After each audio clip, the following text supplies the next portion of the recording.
তিনি ডাক দিয়া বললেন, সাহাবারা, নিশ্চয়ই তোমরা জানতে চাও আমি কার জন্য গায়ের চাদর বিছাইলাম, আমি কোন মহিলার জন্য গায়ের চাদর বিছাইলাম।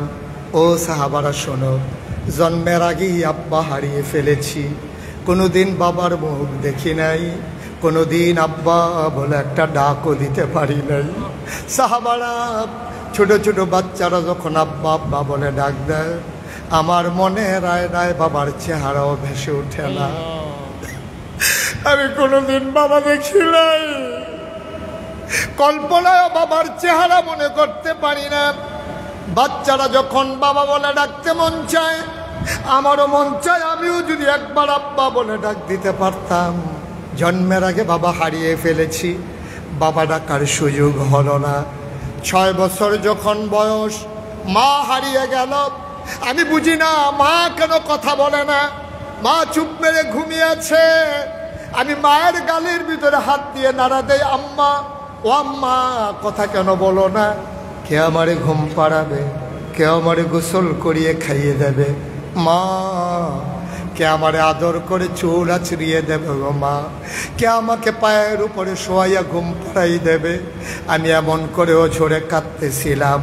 আমার দাদা আবু তালেব, আব্দুল মুত্তালিব আমারে ডেকে কয়, মোহাম্মদ রে, ও মোহাম্মদ, কান্নাকাটির দরকার নাই, তোর এমনই কপাল, জন্মের আগে বাপ হারাইছস, 6 বছর বয়সে মা হারাই ফেললি, যার কেউ নাই তার আল্লাহ আছে, আর তোর সহায় হিসাবে আমি আব্দুল মুত্তালিব তোর দাদা আছি।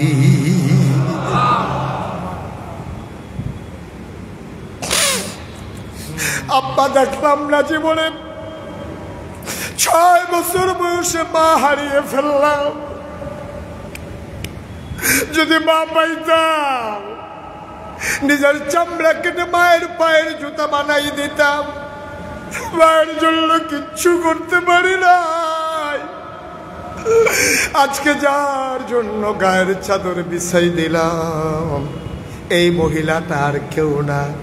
আমি যখন কিচ্ছু বুঝি না, শিশু মানুষ, এই মহিলাটা কুলে করে মক্কা থেকে আমাকে তায়েফে নিয়ে এসেছিল। 2 বছর চুক্তি ছিল আমাকে দুধ পান করাবে।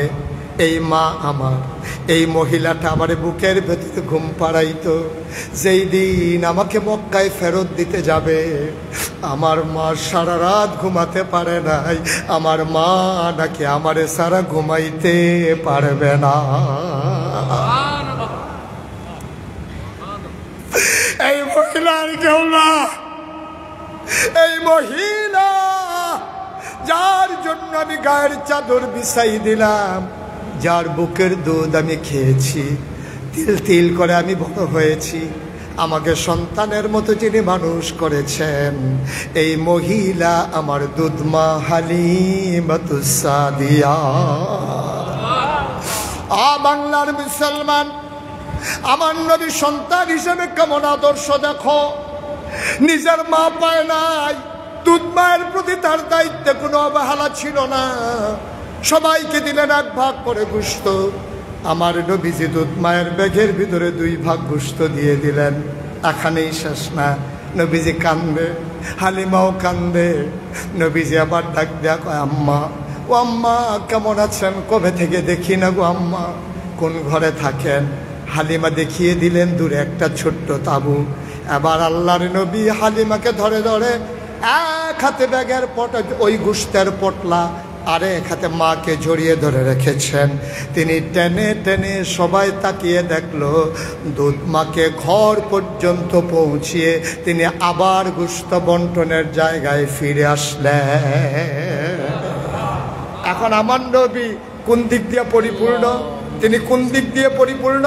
নবী করিম সাল্লাল্লাহু আলাইহি ওয়াসাল্লাম সূরত এবং সূরত 2 দিক দিয়ে তিনি পরিপূর্ণ, ঠিক কিনা বলেন? একটা অংশ আপনি দেখাতে পারবেন না যে এই জিনিসটা না হইলে ভালো ছিল, এই জিনিসটা আরেকটু বেশি হইলে ভালো ছিল। একেবারে সুষমভাবে আল্লাহর কুদরতি নিজ হাতে তিনি যেন অনুপমভাবে সুন্দর করে, দৃষ্টিনন্দন করে আমার নবীকে তিনি তৈরি করেছেন। সামাইল তিরমিজি একটা হাদিসের কিতাব আছে। এই কিতাবটার ভিতরে নবীর সূরত এবং সিরত দুইটা বিষয়ের উপর আলোচনা করা হয়েছে। যেহেতু মানুষের মৌলিকভাবে দুইটা দিক, সূরত এবং সিরত, আমরা প্রথমত আলোচনা করব সূরত, তারপরে তার চারিত্রিক সিরতের পরিপূর্ণতা, সেই ব্যাপারে যৎকিঞ্চিত আলোচনা। ওয়ামা তৌফিকি ইল্লা বিল্লাহ। সবাই পড়ি আমিন। তো শুরুতে আমরা সূরত নিয়ে আলোচনা করব। উনি কেমন ছিলেন এটা নিয়ে আমরা আলোচনা করব। উনি ছিলেন মধ্যম আকৃতির, লম্বাও না খাটোও না, তিনি ছিলেন মাঝারি আকৃতির। তার চুলগুলো ছিল ঘাড় পর্যন্ত প্রলম্বিত, হালকা হালকা কোঁকড়ানো। তিনি চুলের ভিতরে তৈল দিয়ে যখন আছড়াতেন, অবাক বিস্ময়ে সাহাবাই কেরাম তাকিয়ে দেখতেন, মনে হয় চুলের মাঝে যেন মৃদুমন্দ ঢেউ দেখা যায়। তার কপালটা ছিল চওড়া, ভ্রুগুলো ছিল তার জোড়া ভ্রু, আমাদেরটা যেমন ফাঁকা, ওনারটা ছিল একসাথে লাগোয়া। ওনার চোখগুলো ছিল বড় বড়, ওনার চোখের পাতাগুলো ছিল ফুটন্ত গোলাপি রঙের এক একটি পাপড়ির মতো। তিনি কখনো বা যখন চোখের পলক ফেলতেন, মনে হতো যেন মৃদুমন্দ বাতাসে গোলাপ পাপড়ি দোল খাইতেছে। তার চোখের দুইটা অংশ, একটা হচ্ছে সাদা আর একটা হচ্ছে কালো। সাদা অংশ ছিল রক্তিমাভ সাদা, কালো অংশ ছিল কৃষ্ণ কালো। তার নাকগুলটা ছিল খাড়া, ছিদ্রগুলো ছিল ছোটো ছোটো, নাকের নিচে ছিল সরু চিকন গুফ, আর ঠোঁটগুলো ছিল গোলাপি রঙের। উনি কখনো বা যখন মুচকে হাসতেন, যখন ঠোঁটগুলো ফাঁক হতো আর সামনের দাঁতটা যখন বের হতো, সবাই মনে করত গোটা পৃথিবীতে যেন বিজলি চমকাইছে।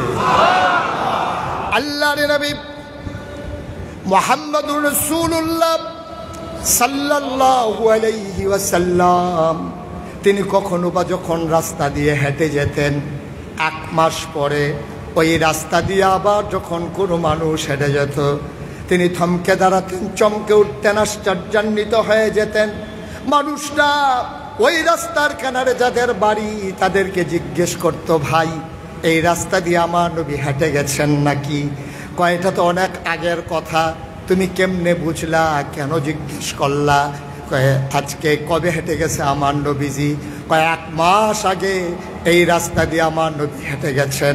সাহাবা চোখের পানি ছেড়ে দিয়ে বলতেন, 1 মাস আগে আমার নবী হেঁটে গেছেন, আর আজকে আমি হেঁটে যাওয়ার সময় আজও যেন নবীর গায়ের জান্নাতি গন্ধ পায়। মুসলমান মন দিয়ে শুনো, আল্লাহর নবী জোহরের নামাজ পড়ে ভর দুপুরে তিনি যখন মসজিদে নববী থেকে বের হয়ে আমাদের আম্মাদের ঘরে যেতেন, মায়েদের ঘরে যাওয়ার সময় প্রচণ্ড গরম খরতাপ, তার কপালে মুক্তার দানার মতো ঘাম জমে যেত। তিনি যখন ঘরে ঢুকতেন, মায়েরা বলতেন, গুস্তাখি মাফ কর দিজিয়ে, বেয়াদবি মাফ করবেন ইয়া রাসূলুল্লাহ, আপনি একটু চুপটি করে বসেন। আমার নবী বসতেন, আমার মায়েরা ঘরের কোণা থেকে ছোট্ট শিশি বের করে আনতেন, ওই কপালের জমানো ঘাম আমার মায়েরা বোতলের শিশির ভিতরে ভরে রেখে দিতেন। ঈদ যখন আসতো, বিয়ে যখন হতো, তখন তারা আমার নবীর গায়ের জমানো ঘাম আমার মায়েরা আতর হিসাবে ব্যবহার করতেন। এটা গেল বাহ্যিক দিক। আমি বলছিলাম কয়টা দিক, বা কথা বলে না দেখি, কয়টা দিক? সূরত, সিরত গেল। সূরত এই ব্যাপারে বিস্তারিত আলোচনার এই জন্য দরকার নাই, যেহেতু এটা অনুকরণ করার কিছু নাই, অনুসরণ করারও কিছু নাই। এটা শুনে শুনে আমরা তৃপ্ত হব, আমরা গৌরব করে অহংকার করে বলবো, আমার নবী এমন নবী, যেই নবী অন্য নবীর সাথে কোনো তুলনা চলে না। ঠিক কিনা বলেন? এবার আসুন নবীর সিরত। একটা মানুষের জীবনে জন্মের পর থেকে মৃত্যু পর্যন্ত কতগুলো পরিচয় বহন করে যে কোনো মানুষের। তার জন্ম, তার শৈশব, তার কৈশোর, তার তারুণ্য, তার যৌবন, তার পৌর, তার বৃদ্ধ, এই জিনিসটা সবগুলো মানুষ যারা বয়প্রাপ্ত হয়ে ইন্তেকাল করে, এই জিনিসগুলো তাদের জীবনে আসে। সে জন্ম হয়, তার শিশু শৈশবকাল কাটে, তার কৈশোর, তার চাঞ্চল্যের তারুণ্য, তার যৌবনোদীপ্ত প্রাণ, তার পৌর, তার বৃদ্ধ। আর আরেক দিক দিয়ে মানুষের অনেকগুলো দিক থাকে, ব্যক্তি জীবন, পারিবারিক জীবন, অর্থনৈতিক জীবন, সামাজিক জীবন, রাজনৈতিক জীবন, ইন্টারন্যাশনাল রিলেশন। এই দিকগুলো প্রতিটি মানুষের থাকে। আপনি যদি একটা দেশের নাগরিক হন, তাইলে এই জিনিসগুলো আপনার জীবনে আসবেই। আপনার ব্যক্তির একটা জীবন আছে, আপনার পরিবারের একটা জীবন আছে। পরিবারে যেহেতু আপনি একজন সদস্য, পরিবারে আপনার করণীয়, পরিবারে আপনার বর্জনীয়, পরিবারের মানুষগুলোর সাথে আপনার সম্পর্ক। এবার আসেন সমাজ। সমাজে যখন আপনি থাকবেন তখন প্রতিবেশীর সাথে প্রতিবেশীর সম্পর্ক, প্রতিবেশী যদি হয় মুসলমান তার সাথে সম্পর্ক, প্রতিবেশী যদি অন্য ধর্মাবলম্বী তাদের সাথে সম্পর্ক। এইভাবে সামাজিক জীবন, অর্থনৈতিক জীবন। কোনো মানুষ স্বয়ং সম্পূর্ণ নয়। একটা মানুষ তার লেনদেন করা লাগে, কামাই রোজগার করা লাগে, খরচ করা লাগে। এই ক্ষেত্রে হাওলাত নেওয়ার পদ্ধতি, মানুষ থেকে কর্জে হাসানা নেওয়ার পদ্ধতি, আয় করার পদ্ধতি, ব্যয় করার পদ্ধতি, সঞ্চয় করার পদ্ধতি, সব কিছু মিলিয়ে মানুষের একটা জীবন। তাইলে আমরা শুরু করি নবীজির শৈশব জীবন, অর্থাৎ জন্মকালীন সময়টা কেমন ছিল সেখান থেকে আমরা শুরু করি। যেহেতু অনেকগুলো বিষয় ঘড়ির কাঁটা টিকটিক করে জানিয়ে দেয়, আর লম্বা কথা বেশি বলা যাবে না, এজন্য আমরা খুব টাচ দিয়ে যাব। আর যেহেতু রাজধানীর মানুষ, নিশ্চয়ই সচেতন মানুষ আপনারা, অজপাড়াগা থেকে ভালো মানুষগুলো, বুদ্ধিমান মানুষগুলোই রাজধানী দখল দেয়। আপনারা যে এলাকারই আছেন, আমি টাচ দিলে আপনাদেরকে বুঝে নিতে হবে। ওনার এই জন্মের সময়টা এটা ছিল চমৎকার একটা সময়, যেটাকে যদিও অনুসরণ করার কিছু নাই, কিন্তু পরবর্তী সময়টা আমাদের জন্য দৃষ্টান্ত, অনুকরণীয়, এটা উপমা দেওয়ার মতো। নবী যে বছর দুনিয়াতে আসলেন, খুব খেয়াল করতে হবে, নবী যে বছর দুনিয়াতে আসলেন সেই বছর, সেই জামানায় তখন একটা নিয়ম ছিল, মক্কার যারা বংশাবলী মানুষ, সম্ভ্রান্ত মানুষ যারা, যেমন তৎকালীন জামানায় ছিল কুরাইশ, কুরাইশের ভিতরে বিভিন্ন উপশাখা, যেমন বনু হাসিম, তারপরে আপনার ওই দিক দিয়ে উমাইয়া, সব মিলিয়ে বনু হাসিম, বনু কানান, বনু তামিম, বিভিন্ন গোত্রের যারা মানুষ ছিল, তারা যারা সম্ভ্রান্ত উচ্চ বংশ মানুষ, তারা তৎকালীন জমানায় জন্মের পরে বুকের দুধ মায়েরা বাচ্চাকে খাওয়াতো না। এটা তারা মনে করতো একটা ঐতিহ্যের ধারক বাহক এবং একটা মর্যাদার অধিকারী হওয়া, এটা তারা মনে করতো। এই জন্য তারা কি করত, তৎকালীন জামানায় এখনও শহরটা আছে, শহরটার নাম তায়েফ। তায়েফ থেকে একদল মহিলা আসতো, ওরা এসে ওই দুধের বাচ্চাগুলোকে টাকার বিনিময়ে নিয়ে যেত তায়েফ, দুধ পান করাইয়া টাকার বিনিময়ে 2-2.5 বছর পরে আবার ফেরত দিত। তো নবী যেই বছর জন্মগ্রহণ করলেন, তায়েফ থেকে একদল মহিলা রওনা দিলেন মক্কায় আসার জন্য, বাচ্চা নেওয়ার জন্য। এখন ওরা যখন রওনা করেছে, মনে করেন রওনা করেছে যাত্রাবাড়ি থেকে। কোত্থেকে? কথা বুঝেন নাই না? কোত্থেকে রওনা করেছে? মনে করেন আসবে বাইতুল মুকাররম, রওনা করেছে কোত্থেকে? আসবে কোথায়? বাইতুল মুকাররম। এখন রওনা দেওয়ার পরে যাত্রাবাড়ি থেকে সায়েদাবাদের কাছে আসার পরে দেখে যে একজন নাই। তো সবাই চিৎকার করছে, একজন নাই। কে নাই? তা হালিমা নাই। সুবহানাল্লাহ বলবেন না? ওরা যাত্রাবাড়ি থেকে পূর্ব দিকে অনেকক্ষণ তাকিয়ে রইল, হালিমার কোনো খবর নাই। সবাই চিন্তা করলো সন্ধ্যা ঘনিয়ে আসছে, সুতরাং আমরা চলে যাই। ওরা আস্তে আস্তে ওই যে আসবে মক্কায়, কোথায় আসবে? মনে করেন এই বাইতুল মুকাররমে। এখন আইসা ওরা দেখছে কার বাড়ি বড়, কার বাবা টাকা কামাই করে বেশি, কার মর্যাদা বেশি, কার টাকা বেশি, এরকম দেখে দেখে সব বাচ্চাগুলা টাকার বিনিময়ে নিয়ে ওরা রওনা করে গেছে সায়েদাবাদ। কই গেছে? কথা কয় না, কই গেছে? ওরা যখন সায়েদাবাদ গেছে, দেখে যে হালিমা আসতেছে, ওরা যাইতেছে, হালিমা আর ওরা ক্রস করছে সায়েদাবাদ। তো সবার কুলে বাচ্চা ওয়া ওয়া কান্না করতেছে।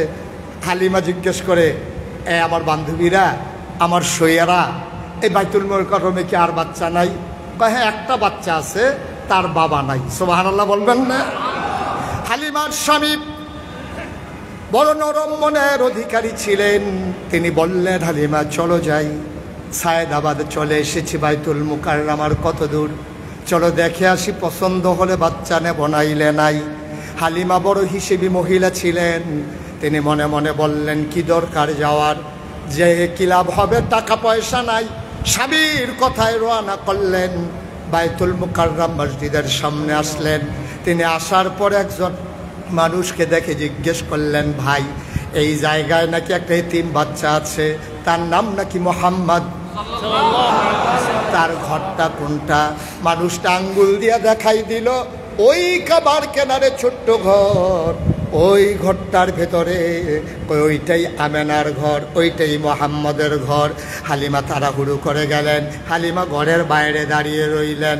এবার হালিমা বলতেছেন, স্বামী আমার, এই ঘরে কোনো পুরুষ নাই, আমেনার স্বামী ইন্তেকাল করেছে, আপনি বাইরে থাকেন, আমি ভেতর থেকে একটু দেখে আসি। আবার যখন হালিমা ভেতরে গেলেন, দাঁড়াইয়া বলতেছেন, আসসালামু আলাইকুম। আমেনা ডাক দেয়া কয়, কে রে সালাম দেয়? কয়, আমার নাম হালিমা। কয়, কোন হালিমা? কয়, আমি হালিমা সাদিয়া। কয়, চিনলাম না। কয়, আমার বাড়ি তায়েফ। কয়, কেন এসেছো? কয়, শুনলাম আপনার ঘরে একটা বাচ্চা আছে, নিতে এসেছি। আমেনা ডাক দেয়া কয়, হালিমা, সকাল থেকে কত মানুষ বাচ্চা নিয়ে গেল, ওটার পায়ের শব্দ শুনলাম, বাচ্চাদের কান্নার আওয়াজ শুনলাম, কেউ কারো মায়া লাগলো না, তোমার বুঝি মায়া লেগেছে? এবার আমেনা ডাক দেয়া কয়, হালিমা, আহলান সাহলান মারহাবা, মোস্ট ওয়েলকাম, আমার ঘরে তোমাকে স্বাগতম। হালিমা কয়, আমি ঘরে ঢুকে দেখলাম মা আমেনা আসন পেতে বসে আছে, কুলের ভিতরে একটা ছোট্ট শিশু চোখ বন্ধ করে ঘুমায়, এমন একটা সাদা রুমাল দিয়া মুখটা ঢাকা। হালিমা কয়, আমেনা, বাচ্চা নেব এমন কোনো কথা নাই, পছন্দ হলে নেব, নাইলে নাই, একটু বাচ্চারা দেখাও। আমেনা কয়, দেখে নাও নয়ন ভরে। হালিমা কয়, দেখবো কেমনে, চেহারা ঢেকে রাখলে। মা আমেনা টান দিয়ে সরিয়ে দিলেন। হালিমা কয়, জীবনে আমি অনেক বাচ্চা দেখেছি, খোদার কসম, যেই মাত্র পর্দা সরিয়ে নিল আমি অবাক বিস্ময়ে তাকিয়ে দেখলাম আমার জীবনে এত সুন্দর মানুষ আমি আর জীবনেও দেখি না। ঐতিহাসিক, দার্শনিক, শিক্ষাবিদ সবাই মিলে কয়, হালিমা সাবধানে কথা বইল, এর চাইতে সুন্দর বাচ্চা তুমি দেখবা কেমনে? এর চাইতে সুন্দর বাচ্চা আমার আল্লাহ রাব্বুল আলামিন আর একটাও বানায় না। হালিমাকে আমি তাকিয়ে দেখলাম, চোখ বন্ধ করে ঘুমায়। আমার মন চাইল ও যদি আমারে দেখতো। হঠাৎ করে দেখলাম চোখের পাতাটা দুলে উঠেছে, মনে হইল ফুটন্ত গোলাপের পাপড়িটা যেন দোল খাইতেছে। ও আমার দিকে তাকাইল, আমার দিকে যখন নজর খুলে তাকাইল আমিও তাকে আছি। হঠাৎ করে চোখের কোণা আস্তে করে, ঠোঁটের কোণা বাঁকা করে মোহাম্মদ একটা হাসি দিল। আমার মনে হইল মোহাম্মদের হাসির সাথে সাথে আমার কলিজাটা দুইটা ভাগ হয়ে গেছে। আমি বললাম, দিয়ে দাও। হালিমা আমেনা ডাক দেয়া কয়, সাবধানে নিও, এই বাচ্চা বড় আজব বাচ্চা, জন্মের আগে 10 মাস 10 দিন ছিল, আমি টের পাই নাই। পিঁপড়া কামড় দিলে টের পাই, মোহাম্মদ দুনিয়ায় আসার সময় তাও টের পাই নাই। এই বাচ্চা বড় আজব বাচ্চা, কোনোদিন তার একটা খেলনা কিনে দিতে পারি নাই। আমি একদিন গোসলখানায় ঢুকেছি, তারে ঘুম পাড়াই দিলে নড়ে না, দুধ খাওয়াইলেও কাঁদে না, না খাওয়াইলেও কাঁদে না। গোসলখানায় যখন পানি ঢেলে নিয়েছি হঠাৎ করে টের পাইলাম কে যেন নড়ে। আমি জানালায় উকি মেরে তাকায়া দেখি আমার মোহাম্মদ হাত পা ছুটতেছে আর খিলখিল করে হাসতেছে, কি যেন ধরতে চায়। আমি তাকায়া দেখি আমি তারে খেলনা কিনা দিতে পারি নাই, আমার মাওলা তারে খেলনার বাকি রাখে নাই। আমার মাওলা আমার মোহাম্মদের জন্য, আমার সোনামণির জন্য খেলনা বানাইয়া আকাশের চাঁদ আর তারাগুলা তার হাতের নাগালে পাঠাই দিছে। আল্লাহর নবী এই শৈশব বড় মজার শৈশব। তিনি যখন হালিমার কুলে উঠলেন, হালিমা কয়, আমার শরীরটা ছিল শুকনা, বুকের ভিতরে দুধ ছিল না। যখন মোহাম্মদকে কুলে নিলাম, খোদার কসম আমি টের পাইলাম আমার শুকনা দুইটা বুক দুধে ভরপুর হয়ে গেছে। এই নবীর শৈশব গেল এমন, কৈশোর গেল আরো চাঞ্চল্যময়, যৌবন গেল আরো মধুর। সব কথা বলা যাবে না। অমুসলমান খেয়াল করে শোনো, আবার নবী যখন নবুয়ত প্রাপ্ত হলেন, তিনি হেরা গুহা থেকে যখন তিনি ঘরে আসলেন, এবার আম্মাজান খাদিজা রাদিয়াল্লাহু তাআলা আনহার স্বীকৃতি শুনো। আল্লাহর নবী কয়, যেই মানুষটারে তার স্ত্রী ভালো কয় সেই মানুষটাই হলো প্রকৃত ভালো, ঠিক কিনা? আপনার স্ত্রী আপনাকে যদি বলে ভালো মানুষ, তাইলে আপনি আসল ভালো মানুষ। এবার আসুন শুনি, নবীর 11 জন বিবি, 2 জনকে তিনি জীবদ্দশায় তিনি কবরস্থ করেছেন, বাকি 9 জনের সাথে তিনি একসাথে সংসার করেছেন। নবী করিম সাল্লাল্লাহু আলাইহি ওয়াসাল্লামের স্ত্রীগণ নবীর ব্যাপারে কি রায় দেয় শুনি। নবী যখন হেরা গুহায় ধ্যানমগ্ন, 40 তার ছুঁই ছুঁই 40 যখন পূর্ণ হলো, হেরা গুহায় জিবরাইল আলাইহিস সালাম এসে ঢুকলেন, নবীকে সালাম দিলেন, আসসালাতু আসসালামু আলাইকা ইয়া রাসূলুল্লাহ, আসসালাতু আসসালামু আলাইকা ইয়া হাবিবাল্লাহ, আসসালাতু আসসালামু আলাইকা ইয়া শাফিয়াল মুজনিবিন, আসসালাতু আসসালামু আলাইকা ইয়া রাহমাতাল লিল আলামিন। নবী বললেন ওয়া আলাইকুমুস সালাম। তিনি ভীত সন্ত্রস্ত হলেন। নির্জন গুহার সামনে বিশাল দেহের অধিকারী মানুষটাকে তিনি চমকে উঠলেন, তিনি আশ্চর্যান্বিত হয়ে গেলেন, তিনি ভীত সন্ত্রস্ত হয়ে গেলেন, কাঁপতে কাঁপতে ঘরে আসলেন। মা খাদিজা রাদিয়াল্লাহু তাআলা আনহা উনি জিজ্ঞেস করলেন, ও নবী আমার, আপনি কি ভীত সন্ত্রস্ত? কেউ কি কিছু বলেছে? নবী বললেন, খাদিজা, আমি নাকি এখন থেকে আব্দুল্লাহ, মুহাম্মদ ইবনে আব্দুল্লাহ না। ওই জামানায় এখনো মক্কার মানুষগুলো নিজের নামের সাথে বাবার নাম জড়িয়ে পরিচয় দেয়। তো মোহাম্মদ, ওনার আব্বার নাম হলো আব্দুল্লাহ, তো ওনার পরিচয় ছিল মোহাম্মদ ইবনে, কথা কয় না দেখি, মোহাম্মদ ইবনে। নবীজি আইসা কয়, খাদিজা, আমি নাকি এখন থেকে মোহাম্মদ ইবনে আব্দুল্লাহ না। তাইলে আপনি কি? কয়, আল্লাহর এক ফেরেশতা নাম জিবরাইল, উনি এসে কয় আমি দেখে মোহাম্মদ ইবনে আব্দুল্লাহ না, আজকে থেকে আমার পরিচয় মুহাম্মদুর রাসূলুল্লাহ। কথাটা বুঝতে পেরেছেন? তখন কি কোনো সাক্ষী আছে? কথা কয় না। কোনো মানুষ আছে সামনে? কয়জন মানুষ এখানে? 2 জন, নবী আর আমাদের আম্মা খাদিজা। নবীজি বললেন আমি নাকি নবী, আমি নাকি নবী। আম্মাজান খাদিজা কি রায়টা দিলেন আসুন শুনি। আম্মাজান খাদিজা সাথে সাথে কি রায়টা দিলেন? নবীজি যখন বললেন আমি নাকি নবী, আম্মাজান খাদিজা সাথে সাথে রায় দিলেন আপনি অবশ্যই নবী। সুবহানাল্লাহ বলবেন না? একবারও জানতে চাইলেন না কবে থেকে নবী, কেন আপনি নবী, কার জন্য নবী, কে বানাইলো নবী, এই নবুয়ত লাস্টিং করবে কয়দিন, কোনো কিছু জানতে চাইলেন না। তিনি রায় দিয়ে দিলেন অবশ্যই আপনি নবী। সুবহানাল্লাহ বলবেন না? আল্লাহর নবী খাদিজাকে জিজ্ঞেস করলেন, ও খাদিজা, তুমি কেমনে বুঝলা আমি নবী? এবার আম্মাজান খাদিজা ডাক দেয়া কয়, 15 বছর সংসার করেছি, আমার যখন 40, আপনার তখন 25, একেবারে পরিণয়ে যখন আবদ্ধ হয়েছি, আমরা স্বামী স্ত্রী হয়ে গেছি, আপনার 25 আমার 40, এখন আপনার 40 আমার 55, 15টা বছর একসাথে সংসার করলাম, একসাথে ঘুমাইলাম, একসাথে খাইলাম, কাছ থেকে আপনাকে একসাথে দেখলাম, চলে ফিরে বুঝে শুনে খেয়ে দেয়ে একসাথে দিন কাটিয়ে 15 বছর পরে আমার মন সাক্ষী দিয়েছে অবশ্যই আপনি নবী। আল্লাহর নবী কয়, তুমি কেমনে বুঝলা আমি যে নবী? কয়, 4টা কারণে আমার মনে হয়েছে আপনি নবী। কয়, কোন 4টা কারণ? কয়, 1 নম্বরে আপনি যখন ওয়াদা করেন খেলাফ করেন না। সুবহানাল্লাহ বলবেন না? আপনি যখন ওয়াদা করেন ওয়াদা খেলাফ করেন না। 2 নম্বরে আপনি যখন আপনার কাছে কোনো কিছু আমানত রাখে আপনি আমানতের খেয়ানত করেন না। 3 নম্বরে আপনি আত্মীয়তার সম্পর্ক ছিন্ন করেন না। 4 নম্বরে অসহায় কোনো মানুষ দাঁড়ালে আপনি নবী গো কোনোদিন খালি হাতে কাউকে ফিরান না। 1500 বছর আগের কথা। নবী করিম সাল্লাল্লাহু আলাইহি সাল্লামের ব্যাপারে সবচেয়ে কাছের মানুষটা রায় দিলেন, দূরের কেউ না। এখন আমাদের দেশে তো দূরের মানুষ দিয়ে মিছিল বের করে, মিছিল যারা বাইর করে তারা কিন্তু মানুষটারে দেখেও না, শুনেও না, জানেও না। তো একজনে কইছে চরিত্র ফুলের মতো পবিত্র। এখন যে চরিত্র কেমন, টাকা হাওলাত দিলে না বোঝা যায় কয়দিন ঘুরায়, ঠিক কিনা কয়? চরিত্র যে কেমন, একবার ক্ষমতার স্বাদ পাইলে 15 বছর যখন আর ক্ষমতা ছাড়তে চায় না তখন বোঝা যায় চরিত্র কেমন।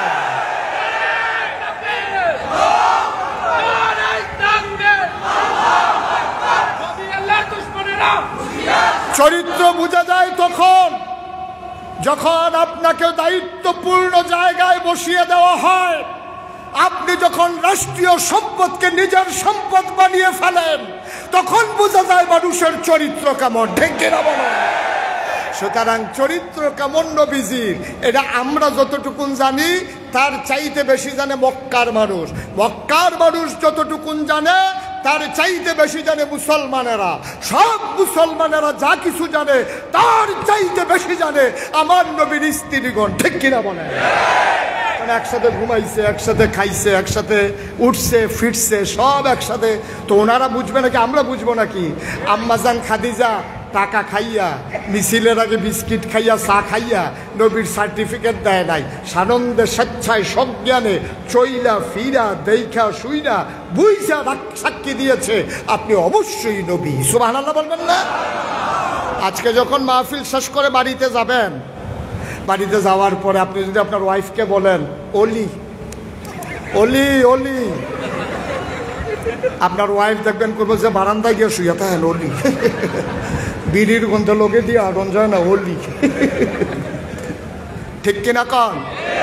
আপনি যে কত বড় অলি, কথায় কথায় স্ত্রীর গায়ে হাত উঠান, হ্যাঁ কথায় কথায় আপনি বেতন পান 30,000, বাসা ভাড়া 40,000, বাচ্চাদের স্কুলের খরচ, দুধের খরচ, বউয়ের কসমেটিক্স খরচ, পার্লারের খরচ সব মিলে 1 লাখ, বেতন পান 40, খরচ 6 মাসে 1 লাখ, আবার ফ্ল্যাট কেনার জন্য আপনি ঘুরতে আসেন। আপনি যে কত বড় অলি কেউ জানুক আর না জানুক আপনার স্ত্রী জানে, ঠিক কিনা? আপনার লেনদেনের স্বচ্ছতা নাই, আপনার কাজ কারবারের ব্যালেন্স নাই, আপনি কথায় কথায় বউয়ের উপরে হাত উঠান, এসব বোধহয় নাই আমাদের দেশে, না? গ্রামে তো বউয়ের উপরে হাত উঠাইলে টের পায়, কারণ এক ঘরে বউয়ের উপরে মারলে অন্য ঘরের মানুষ আওয়াজ শুনে। শহরে তো এই কারবার দরজা বন্ধ করে শুরু করলে মরণের আগে টের পায় না, ঠিক কিনা কন? নবীর চরিত্র কি অনুপম চরিত্র, সুবহানাল্লাহ বলবেন না? আরে উনি পরিপূর্ণ করবেন না তো পরিপূর্ণ করবে কে? সুবহানাল্লাহ বলবেন না? কি নবী আমার, কি নবী আমার। এবার আসুন সরাসরি আল্লাহর কণ্ঠে শুনি তিনি আমার নবীকে কি বলেন। দরকার আছে নাকি নাই? আমরা প্রথমে শুনলাম ওনার সহধর্মিনী স্ত্রীর কথা, উনি কি বললেন? আপনি অবশ্যই, না কথা কয় না, আপনি অবশ্যই। আচ্ছা এবার দেখি আল্লাহ কি কয়, সুবহানাল্লাহ বলবেন না? আমার আল্লাহ কয় তোমরা আমার নবীরে চিনো নাকি? আমরা বলি আল্লাহ আপনারে পুরাপুরি চিনছি, এই জন্য 5 ওয়াক্ত নামাজে প্রতি রাকাতে আমরা পড়ে দেই আলহামদুলিল্লাহি রাব্বিল আলামিন। সমস্ত জগৎ সমূহের যিনি রব আপনি হইলেন সেই আল্লাহ, সমস্ত প্রশংসা আল্লাহ আপনার জন্য। আল্লাহ ডাক দেয়া কয় বান্দারে, ও বান্দা আমারে চিনছ, আমি সমস্ত জগৎ সমূহের রব, এবার আমার নবীরে চিনে নাও। ওয়ামা আরসালনাকা ইল্লা রাহমাতাল লিল আলামিন। মজা করে, একবারে মজা করে, চোখের পানি ছেড়ে দিয়ে মনে হচ্ছে যেন নবী আমার সামনে বসে আছেন। মজা করে একটু পড়েন দেখি। ওয়ামা আরসালনাকা ইল্লা রাহমাতাল লিল আলামিন। আমার আল্লাহ কয় শুনো শুনো শুনো, যত জায়গায় আমি রব, খেয়াল করবেন, কয় যত জায়গায় আমি আল্লাহ রব তত জায়গায় আমার নবীজি রহমত। আল্লাহ যত জায়গায় রব, নবীজি তত জায়গায় রহমত। যত জায়গায় আল্লাহ লালনকারী, নবীজি তত মানুষের জন্য হলো রহমত দানকারী। ও মাওলা ও রব্বে কারীম, নবীর মনটা মায়াতে ভরা প্রমাণ আছে নাকি নাই? আল্লাহ তাবারক ওয়া তাআলা আরো সুন্দর করে ওয়াজ করে দিলেন, ফাবিমা রাহমাতিন মিনাল্লাহ, ফাবিমা রাহমাতিন মিনাল্লাহ, فبما رحمة من الله لنت له ولو كنت فظا غليظ القلب لانفضوا من حولك فاعف عنهم واستغفر لهم وشاورهم في الأمر فإذا عزمت فتوكل على الله إن ইন্নাল্লাহা ইউহিব্বুল মুতাওয়াক্কিলিন। আল্লাহ ডাক দেয়া কয় ফাবিমা রাহমাতিন মিনাল্লাহ, আল্লাহর পক্ষ থেকে ও নবী আপনার সাথে যেই রহমত দেওয়া হয়েছে, লিংতালাহুম আপনার মনটাকে আমার আল্লাহ বড় নরম করে বানাইছে। বলো সুবহানাল্লাহ। আমার নবীর মনটা গরম না নরম? কথা বলেন। সৃষ্টিগতভাবে, ফিতরাতগতভাবে, জন্মগতভাবে আমার নবীর মনটা নরম। কিন্তু এর আগে আমি একটা কথা বলছিলাম, সকল নবী এবং রাসূল মিলে যা, আমার নবীজি একা ইতা। সকল নবী এবং রাসূলের দুইটা নমুনা, একটা হলো জামালি আর একটা হলো জালালি। নবীরা দুই ভাগ, কারো ছিল জালালি মেজাজ, কারো ছিল জামালি মেজাজ। জালালি মেজাজের অন্যতম উদাহরণ হইল মূসা আলাইহিস সালাম। জামালি মেজাজের অন্যতম উদাহরণ হযরত ঈসা আলাইহিস সালাম। তো সবাই মিলে যা, আমার নবী যে একাই তা। আপনারা যদি বলেন নবী নরম, তাইলে ঈসা নবীর ভাগে পড়ে গেল, মূসা তো আর পাইল না। এই জন্য মুফাসসিরিনে কেরাম কয়, যদি জানতে চাও আমার নবী কেমন, তাইলে আমার নবী হলো এমন, যেখানে গরম হওয়া দরকার গরম, যেখানে নরম হওয়া দরকার নরম। ঠিক কিনা? রুহামাউ বাইনাহুম আশিদ্দাউ আলাল কুফফার। পরস্পর যখন একসাথে হয় মনে হয় যেন কলজা কাইটা খাওয়াই দেবে, আর কাফেরের সামনে যখন একসাথে হয় তখন মনে হয় যেন জীবন দেবে, তারপরে আপোষ করবে না। ঠিক কিনা বলে? এইটাই তো মুসলমানের চরিত্র।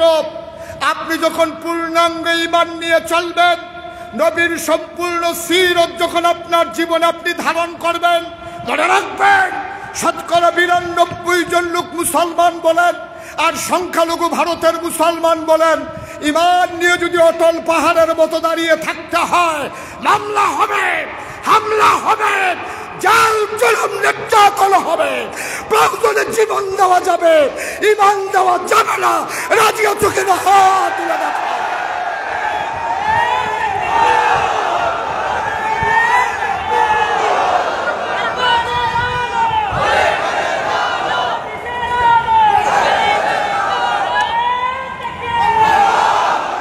এইটাই হচ্ছে ইসলাম। ইসলাম মানে আপনি একবারে চুপ করে বসে থাকবেন, আপনার একজন ধরে ঘুষ চাইতে আছে, আপনি কইতেছেন ভাই দুঃখ পাইছেননি, যে ঘুষি দিতে আছে হ্যারে দিঘা যে ব্যথা টেথা পাইছেন নাকি? না, অযথা আপনারে ঘুষি দিছে, তে যদি দেয় ১ সের, আপনাকে দিতে হবে ১০০ সের। ঠিক কিনা কন?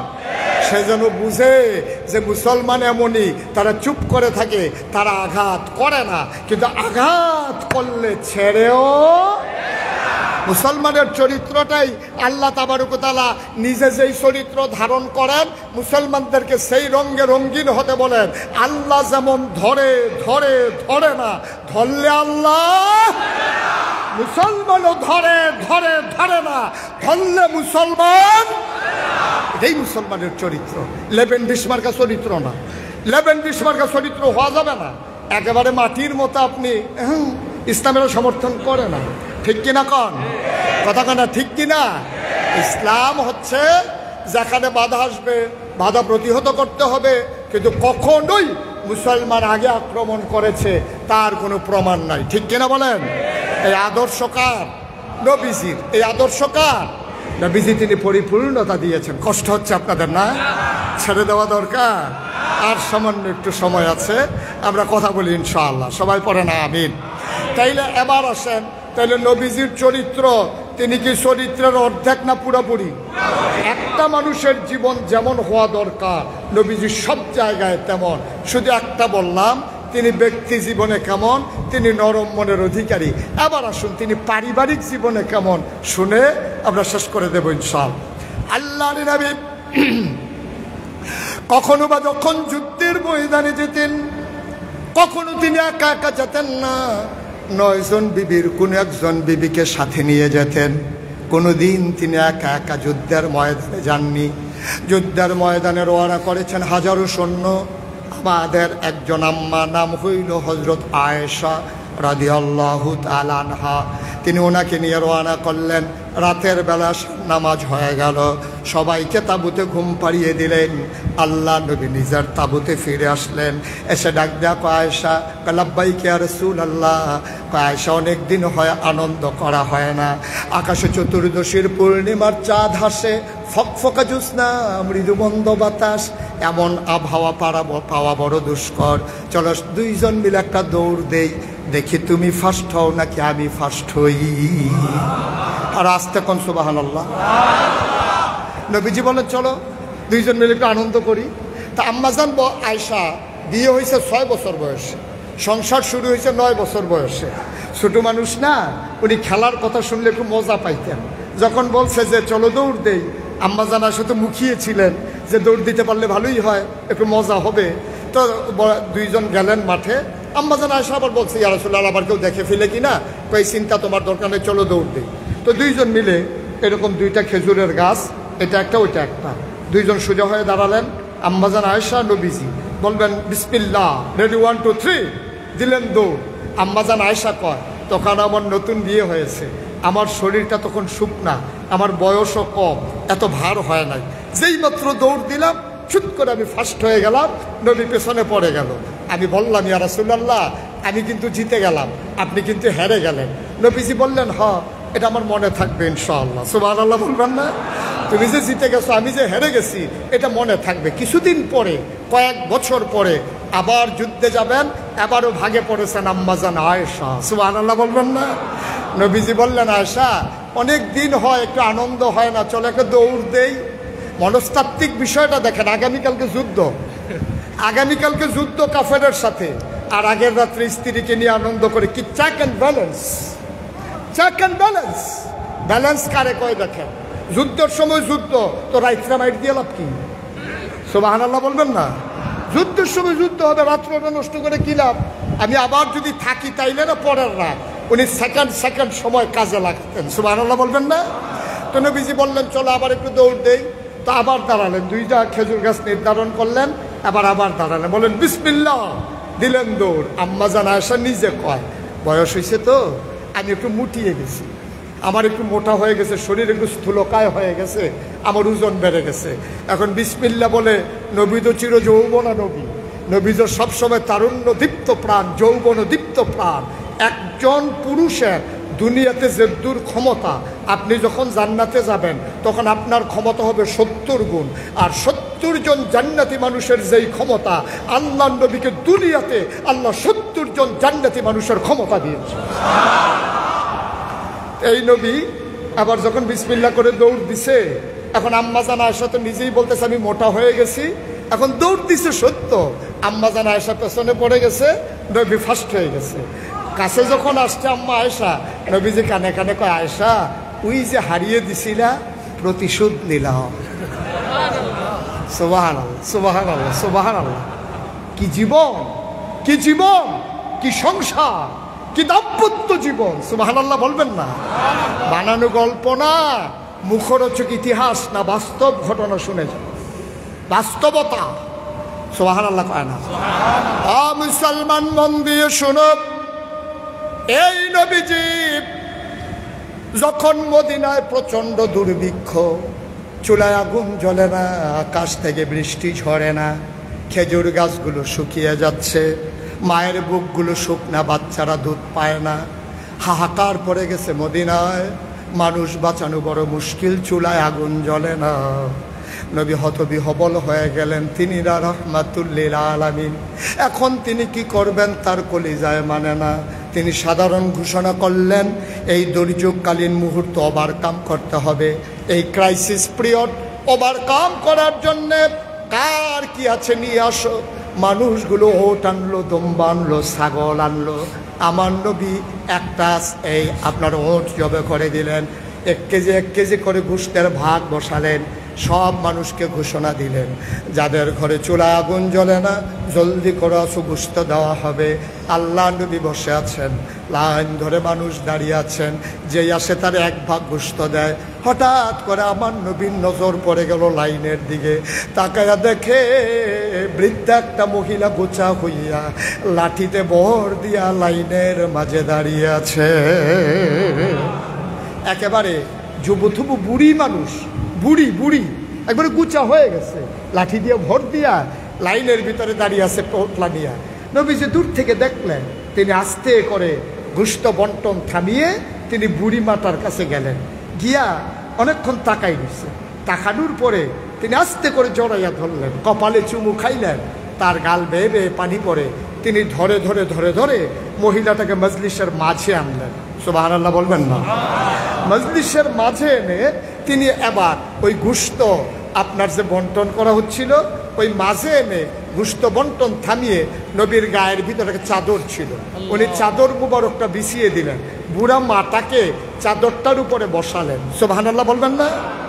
তো যেই নবীর সামনে দিয়ে কেউ হাঁটে না, যেই নবীর সামনে কেউ জুড়ে কথা বলে না, আর এই নবী গায়ের চাদর বিছাই দিছে মহিলার জন্য, আর মহিলা সেই চাদরে বসে গেছে, এটা কি স্বাভাবিক না অস্বাভাবিক?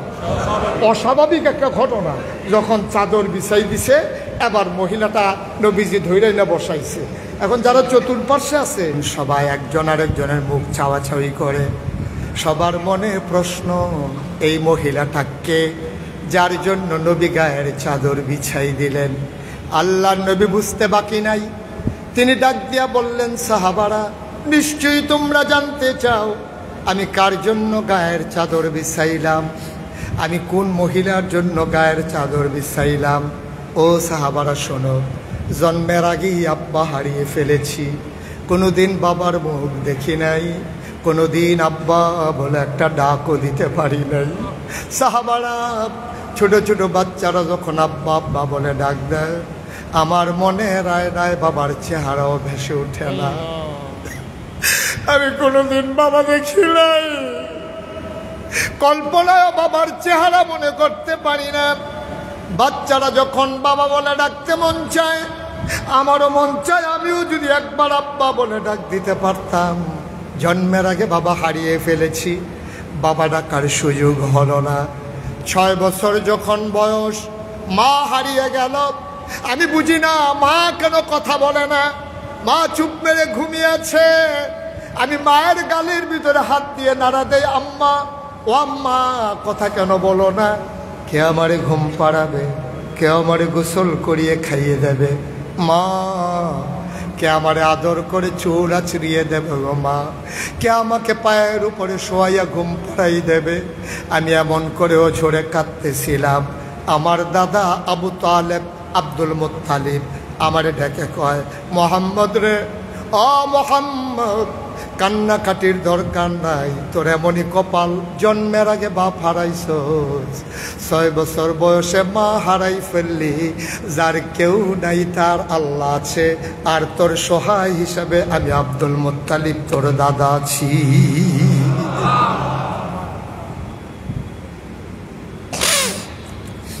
আব্বা দেখলাম না জীবনে, 6 বছর বয়সে মা হারিয়ে ফেললাম। যদি মা পাইতাম, নিজের চামড়া কেটে মায়ের পায়ের জুতা বানাই দিতাম। মায়ের জন্য কিচ্ছু করতে পারি নাই। আজকে যার জন্য গায়ের চাদর বিছাই দিলাম, এই মহিলাটা আর কেউ না। আমি যখন কিচ্ছু বুঝি না, শিশু মানুষ, এই মহিলাটা কুলে করে মক্কা থেকে আমাকে তায়েফে নিয়ে এসেছিল। 2 বছর চুক্তি ছিল আমাকে দুধ পান করাবে। এই মা আমার, এই মহিলাটা আমার বুকের ভেতরে ঘুম পাড়াইতো।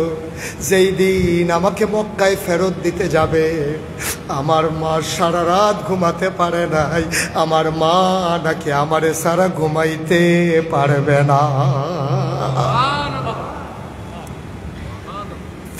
এই মহিলার কেউ না, এই মহিলা যার জন্য আমি গায়ের চাদর বিছাই দিলাম, যার বুকের দুধ আমি খেয়েছি, তিল তিল করে আমি বড় হয়েছি, আমাকে সন্তানের মতো যিনি মানুষ করেছেন এই মহিলা আমার দুধমা হালিমাতুস সাদিয়া।